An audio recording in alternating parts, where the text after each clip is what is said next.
Hey, everybody. Hope you all are well. Excuse me.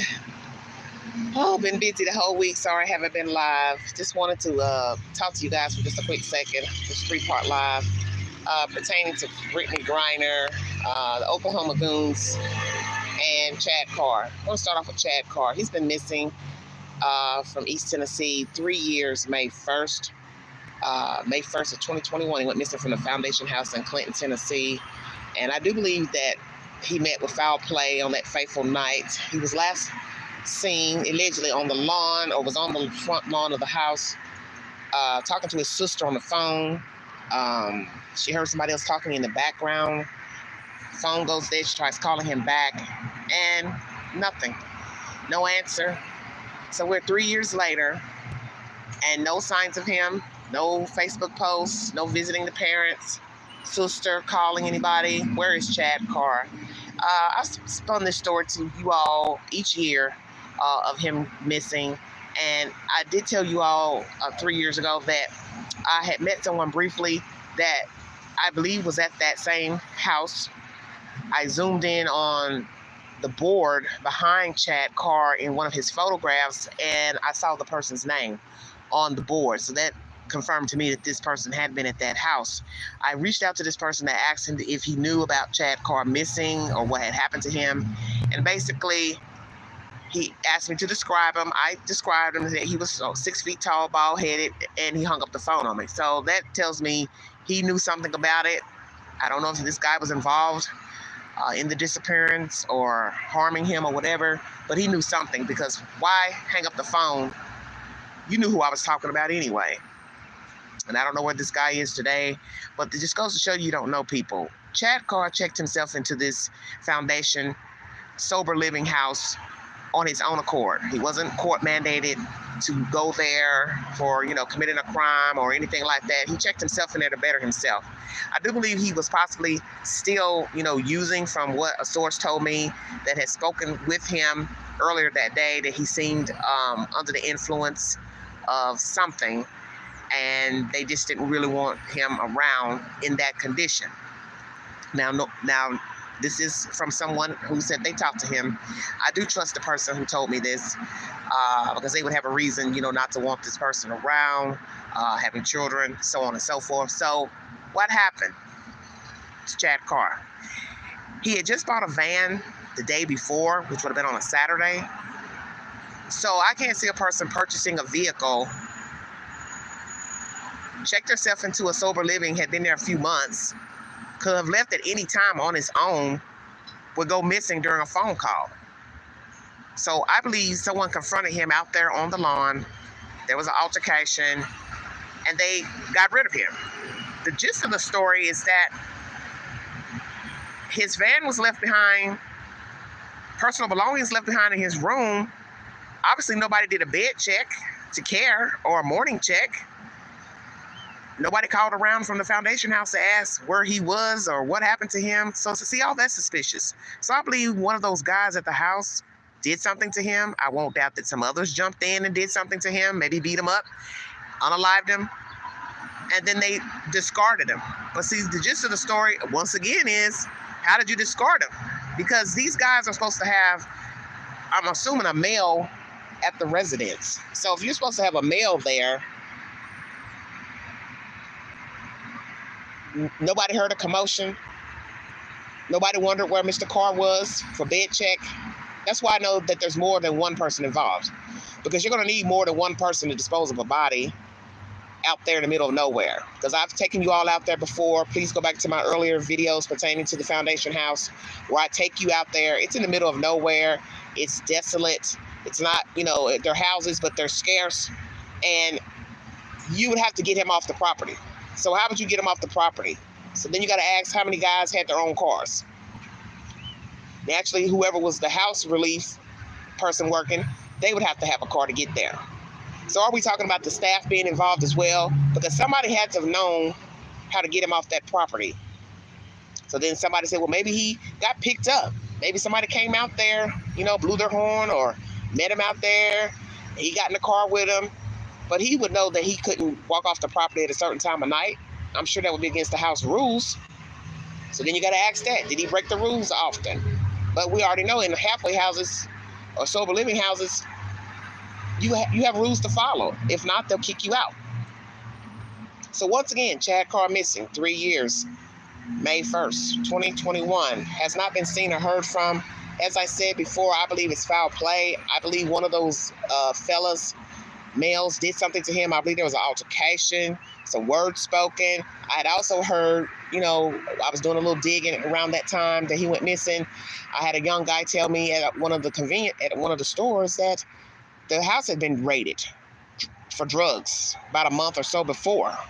So somebody wasn't sober at this house, okay? Somebody wasn't sober at this house. Somebody was still using drugs, narcotics, because why would the police or whomever be raiding the house for drugs? Because that's the whole point. The people there use drugs, on drugs, trying to get better allegedly. And we know how these sober houses, halfway houses go. Most people do not fare well. They relapse until another worst case scenario of something bad happening to them. So was Chad still using drugs? Did he have an altercation with some guy there or a staff member? Was somebody jealous of him? Did he owe anybody anything, money or anything? Or was he doing anything illegal at this house? And maybe he was doing something illegal and they were jealous of him. He seemed very sure of himself. Some would say even cocky on his Facebook posts. He seemed to like himself a lot. And there's nothing wrong with liking yourself. But when you're too confident and you're outspoken, people can get offended very easily. They can not like you. And I'm wondering if that was the issue with Mr. Carr. I'm wondering if maybe he rubbed someone the wrong way or more than one. And on this fateful night, while he's out on the lawn, probably just shooting the shit, smoking a cigarette, they decided to do something to him. And I do believe that's what happened. I also heard from another source that there was a hole in the wall in his room. So I wondered about that. Now, I don't know what all the parents, the sister and mom did when they finally went to the home to get his belongings, but I would have looked at everything. His room, the dining room, the living room, the bathroom. I would have asked, hey, take me on a tour of this house. Because I would have wanted to see where my loved one was living. I'd want to check out the attitudes of the people there. Because you can learn a lot just by being in a room with people. If they're too quiet, they don't speak, no eye contact, that's what I would have been looking for. And definitely in his room, I would have been looking to see anything that looked nefarious or any type of anything broken, like a lamp or just something out of the ordinary. That's what I would have been looking for. But once again, I do believe those males are responsible. I believe the staff is also involved. And there needs to be justice. The truth needs to be revealed. And somebody needs to say something. There are a lot of rumors circulating pertaining to the woman who owned the place, that she had a crush on him. Don't know if this is true. Usually I try not to put street gossip in my commentary, but that was something I heard, and I heard it more than once, that the lady was not up to par. She had connections with law enforcement, that she was sweet on him, so maybe she was upset.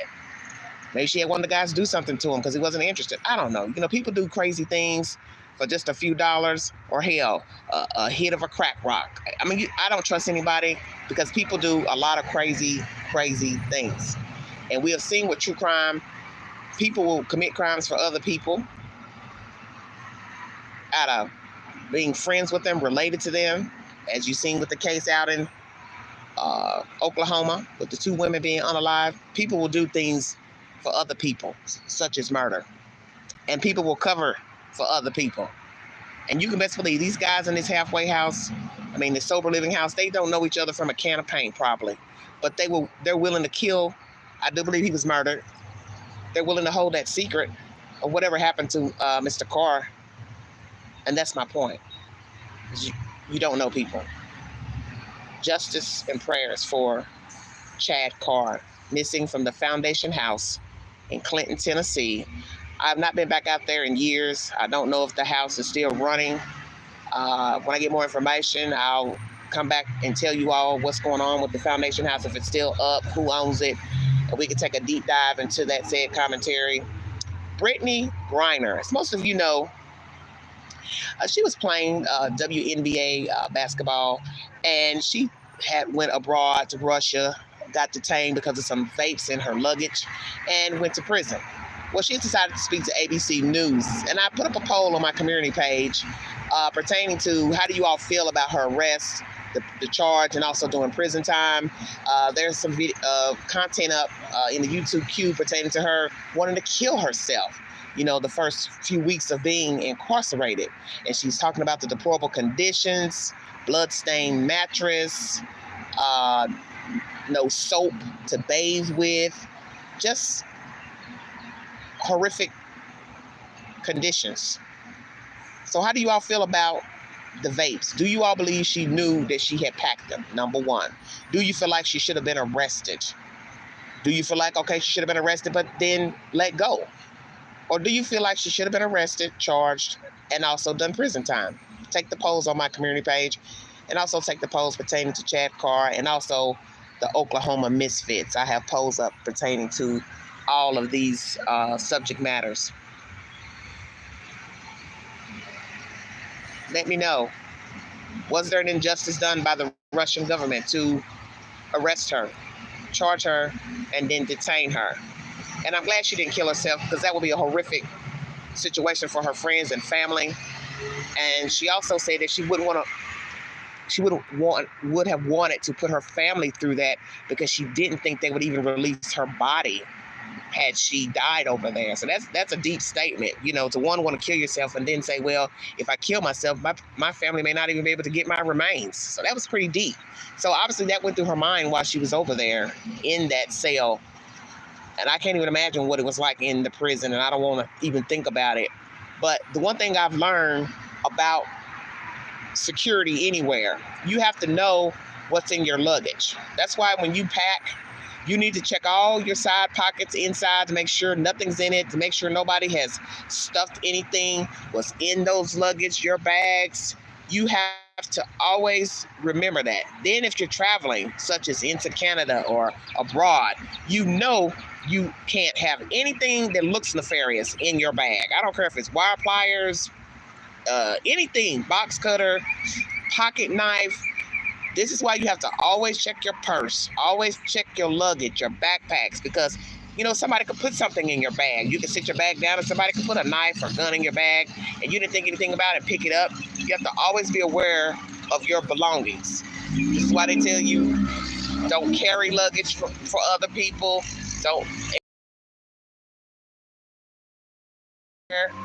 Don't carry anybody's purse, bag onto nothing. And always make sure when you are packing, you double check your luggage. Don't leave it unattended anywhere, in a bathroom or on a counter. Don't. Did she willingly know that she packed those vapes? Did she know it was illegal to take the vapes into her luggage? Those are my questions. Oklahoma Goons. News Nation has reported that the old abandoned schoolhouse next door to the Twombies, the two individuals, a man and a woman who are married, who have been also arrested alongside Tiffany and her boyfriend Tad for the murders of Veronica and Jillian, that next door to the Twombies is an old abandoned school, and somebody has reported at least 12 to 15 cars parked on the property. So where were they parked? Back of the schoolhouse, front of the schoolhouse? Did anybody know that they were meeting back there, such as town people? Did law enforcement ever know? Did they ever question anybody? Why are you meeting over here? What are you doing over here? I believe more people are involved in this crime. And I said this before when it was just 4 arrested. We now have 5 total people arrested for these 2 deaths, 2 murders. And if you can have 4, you can have 6, you can have 12. And as you see, 5 people have been arrested now in the murders of these 2 women. A 16-year-old knew about the crime from February. Allegedly, the son heard from the grandmother that they wouldn't have to worry about her any longer, Miss Veronica. Okay, so that's 5, that's 8 people. If we're to believe Tiffany's son Rick knew, if the grandmother knew, now count somebody else in the town. So you have this guy talking to the news a few weeks ago saying there's good people there in Oklahoma, in that town, blah, blah, blah. I'm not going to judge everybody because of what these people did. Well, my goodness, it started off with 4 arrests, then 5 arrests. So you really can't even say the people are good in that town because you're at 5 people now. Then you got to count, as I just said, the grandmother, the son, and a 16-year-old belonging to the Twombies. That's 8 people. So if you can have 8 that has knowledge and also plotted the crime, carried the crime out, you could easily have 5, 6 more people. How do we know that there weren't other people watching, helping? Do you know how much work it is to dig a hole in the ground? I'm not talking about a shallow grave. So to dig, what is it? They said 10 feet. Do you know how hard that would be to dig that? You would have to have some type of tool, truck to dig it. Because I can't see somebody digging it by hand with a shovel. So this is why I always tell people you have to pay attention to the information.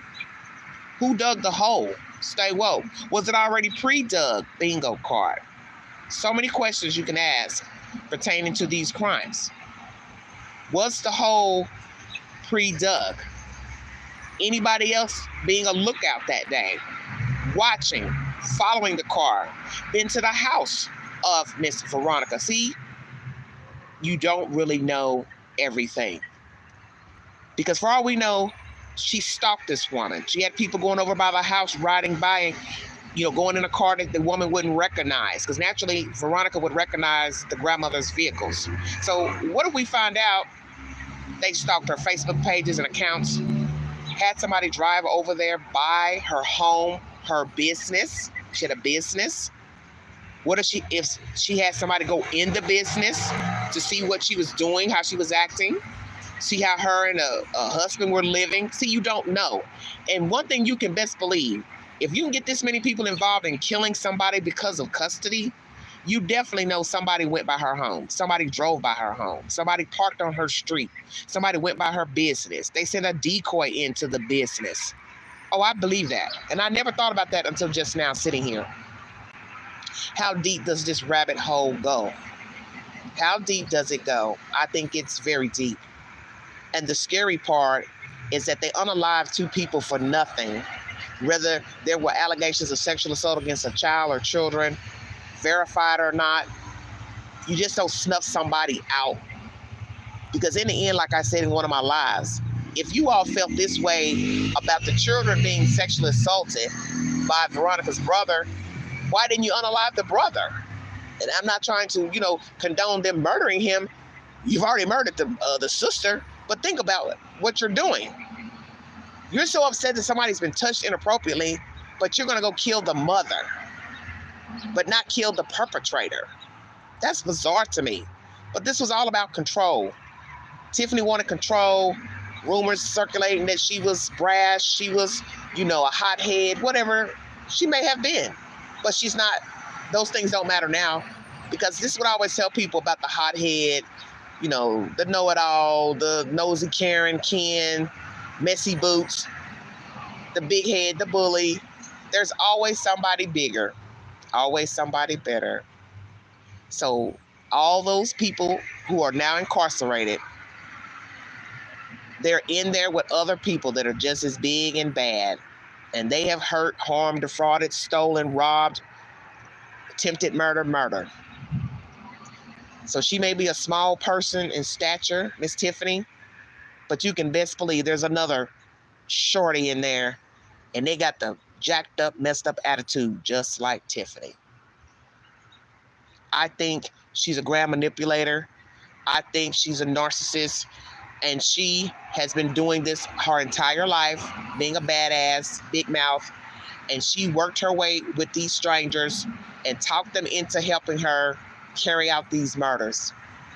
And it's a travesty, because now these children don't have a mother, and another woman is gone. The children have lost their mother, husband, mourning a wife. It's a lose-lose situation. And when you saw them walk into, I guess, the court building, weeks ago, you didn't see any emotion from Tiffany, the boyfriend Tad, the Twombeys. Mr. Twomby, he kind of snickered a little bit, but listening to News Nation last night, it was something that Brian said. He seems to be delusional about what has happened. He's making business deals, they said, from behind jail. Well, he's going to make business deals because he's on trial for murder, and he may possibly be facing the death penalty alongside his friends. So he's got to probably sell off some properties, negotiate, so he can pay his attorney fees. But, it is what it is. Now, as far as Cora, does she have a paid attorney? Or is she still dealing with the public defender? I found that interesting because this is what doesn't make any sense. These people allegedly have money, all these people allegedly. So why would you hire an attorney for yourself but not hire one for your wife? Unless he plans on turning on his wife or she's going to turn on him. Because see, what you have to ask yourself about that as well, who all has talked inside of custody? What versions has everyone given to authorities, their role in this debacle? We learned that Tiffany freely talked, took responsibility, but as the news has reported, that doesn't mean she said, I plotted these murders, I killed these two. She could just say, well, I ordered the hit. I didn't think they were going to do it. See, we don't know her actual words. But she's cocky. She may have just said it. Yeah, I plotted her death. Yeah, I wanted to get rid of her. Yeah, the social worker, she had to go down too. I don't care. I wanted my babies, blah, blah, blah. A lot of people don't have any empathy. So they'll go ahead and tell everything because they know it's going to come out anyway. Next situation with these goons, the death penalty. Will the state seek the death penalty for all 5 perpetrators? They should. Because I got a feeling, as I said before, this story is not just about Oklahoma. I won't doubt that they were over in Kansas, canoodling around, stalking, and I'm just waiting to hear somebody say, oh yeah, I saw that car, that vehicle. Oh yeah, that lady looks familiar. She used to come in here. Oh yeah, that lady used to come in my store. I got a feeling they were right over there under her nose, under Veronica's nose, watching her, stalking her, probably asking people personal questions about her, and she didn't even have any idea. Will we hear that? And Tiffany sent people over to Kansas to watch, inquire, ask people personal questions, snoop around. Will we find that out? Do you believe they should get the death penalty? I say yes. I say yes. They all deserve it. Prayers to all the family members. Prayers for the children who have lost their mothers. This is a horrible story. And I posted, as I said, polls on my community page this evening. Please take the polls. I also posted a video about a young lady who was accosted on the road by a man waving, trying to stop her one night, and she's in the middle of nowhere. And the short story of this crazy nonsense is that allegedly this guy is a known stalker in the town. They wouldn't release his name in the news report, but they did show the face of the young lady, and they showed the face of her mother speaking. What didn't make any sense is you don't show the guy, you don't mention his name in the news report, but you show the faces of the young lady who said the guy tried to pull her over one night. And then you also show her mother, but you won't give their last names. This is social media. The news. The news is like social media as well. Once somebody sees the photographs, the news report, somebody's going to know these people, and they'll probably put their name out there on social media. Oh, I know her. Oh, yeah, I know the mother. So now this stalker that you all don't want to reveal, he will find out who she is. How do you all know he didn't write her tag number down? How do you know he hadn't been stalking her already? If he's a known stalker in the town, so you all say, he must have some, reports or some type of offenses.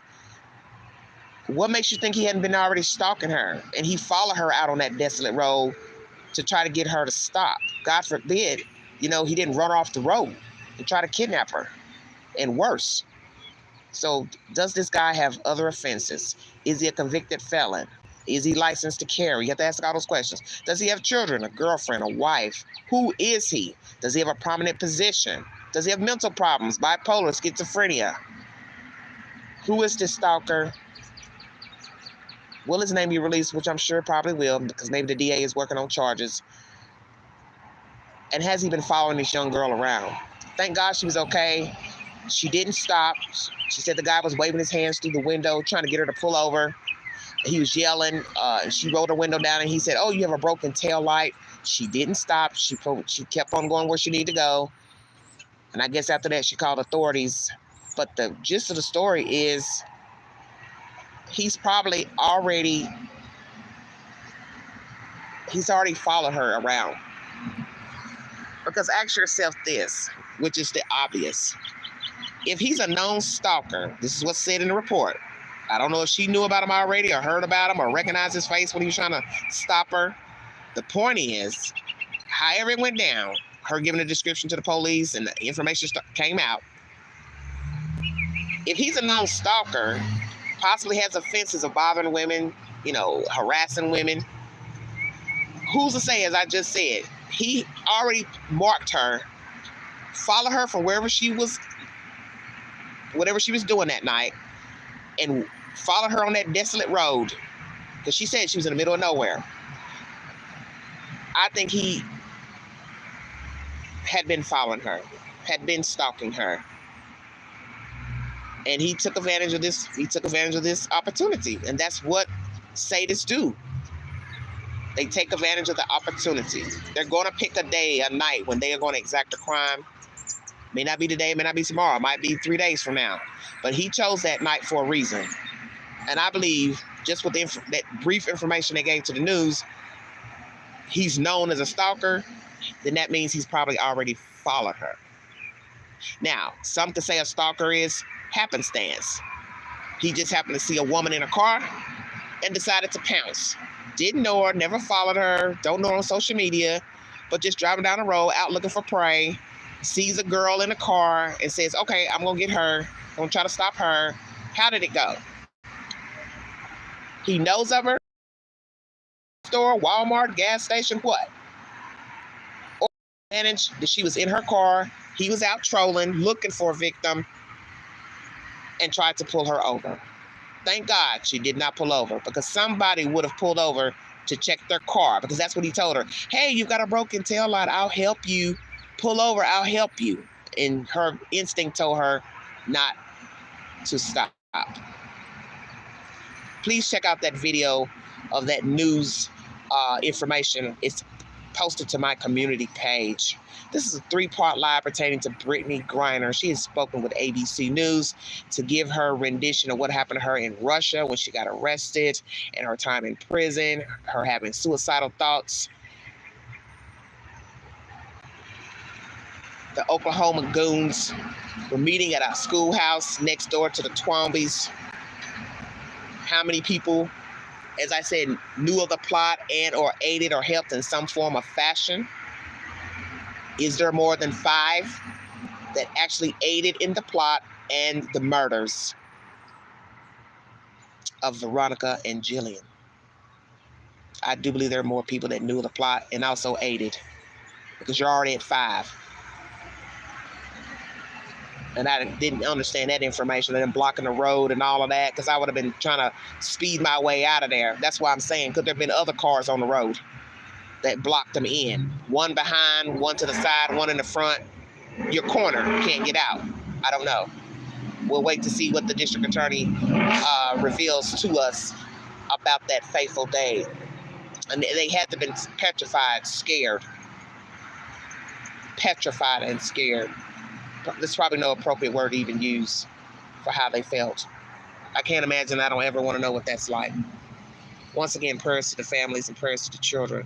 Prayers to the communities, because I'm sure a lot of people are possibly disappointed. Those that knew Tiffany, Tad, and the Twombies, and this Mr. Grice. They thought they were decent people, Christian people. But as you see, you don't know people. Also, an elderly man has spoken about, I believe, Mr. Twombly or Tad trying to be a preacher. That was funny because he was like, "How are you going to be a preacher with the way you're living?" That was kind of funny to me. But those are the people you see. They're out here, vagrant, bold, brash, into nefarious deeds, but always want to talk about God and Jesus Christ. They always want to administer the word. They're always a preacher. I'm going to be a pastor. I've said that about living here in East Tennessee. This is the only place I've lived in the world where everybody's a nurse and everybody's a pastor.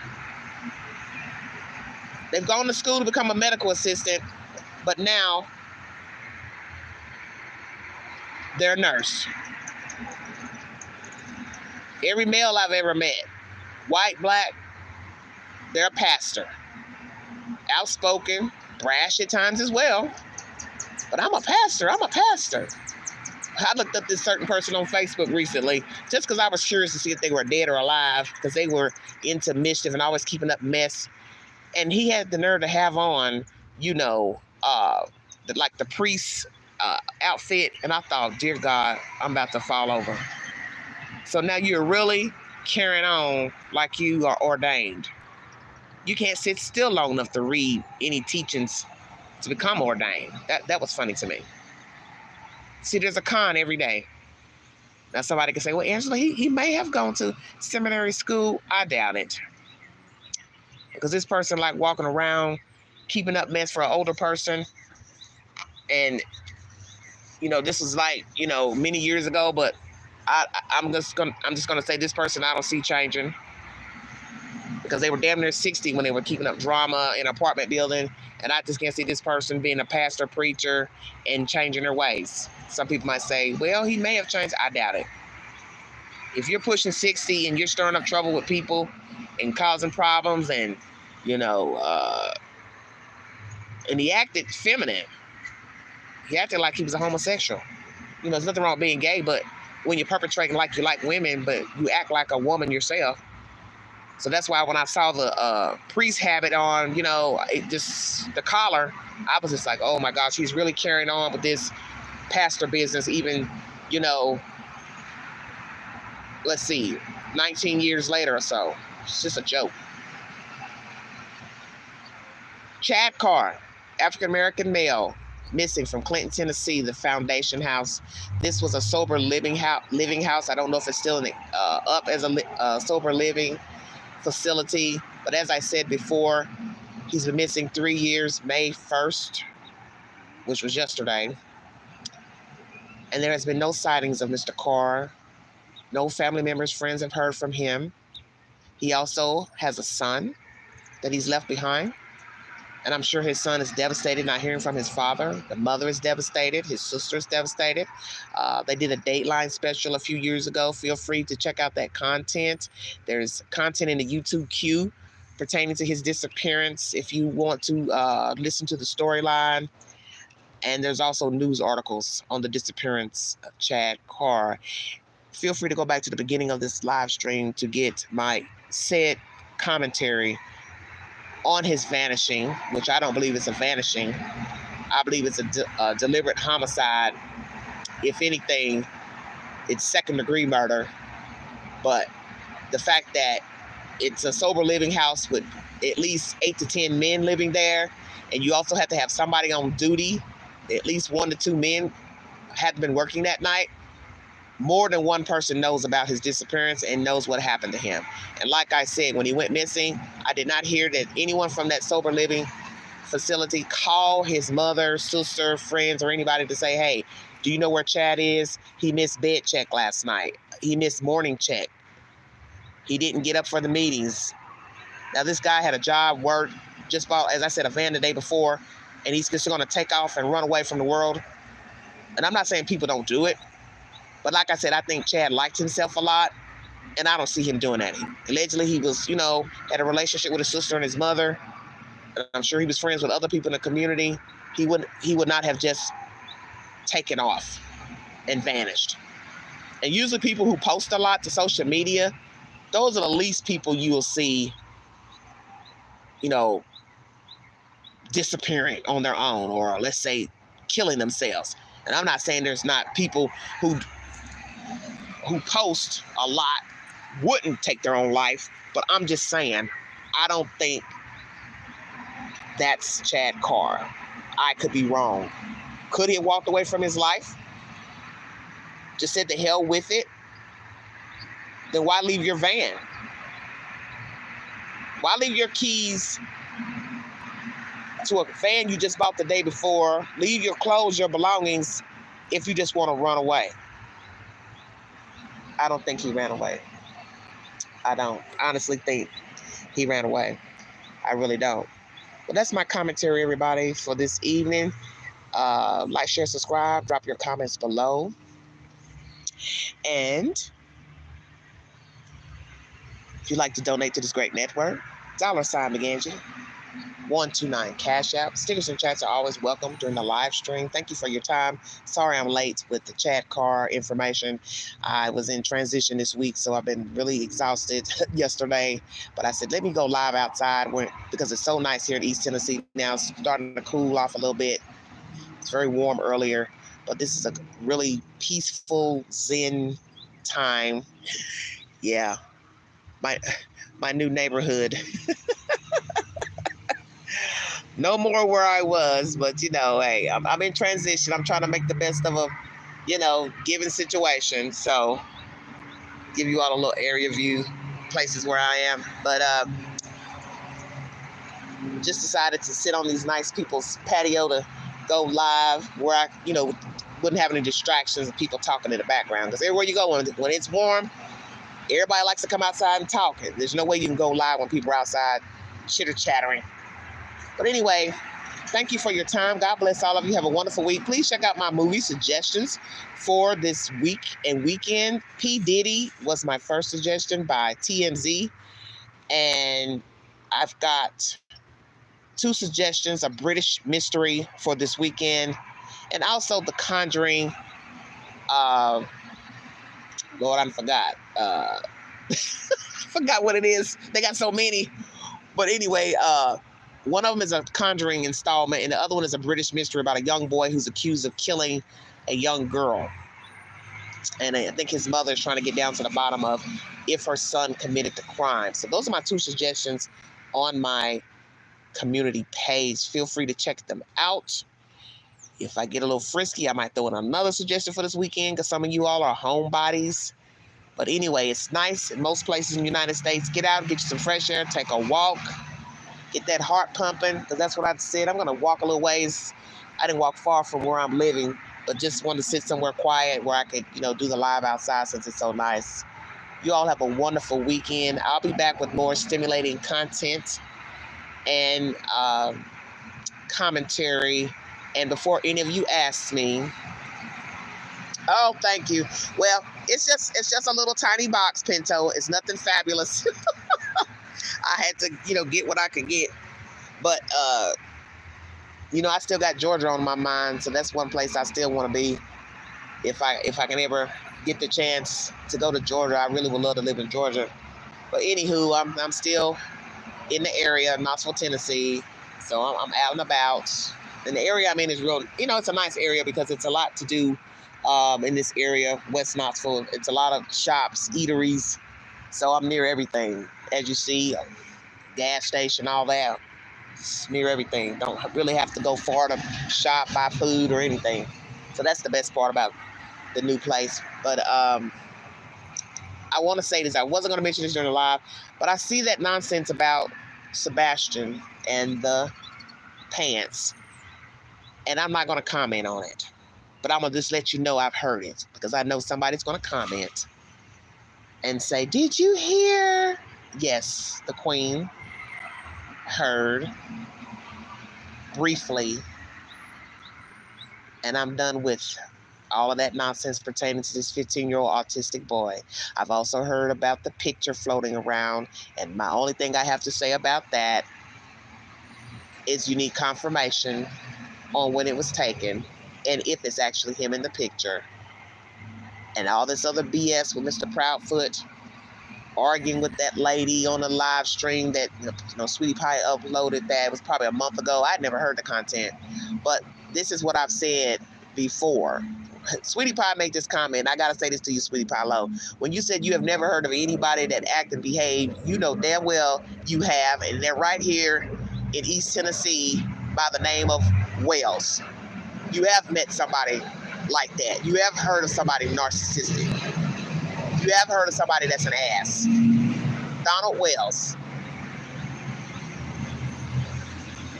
Let me say that again. Donald Wells.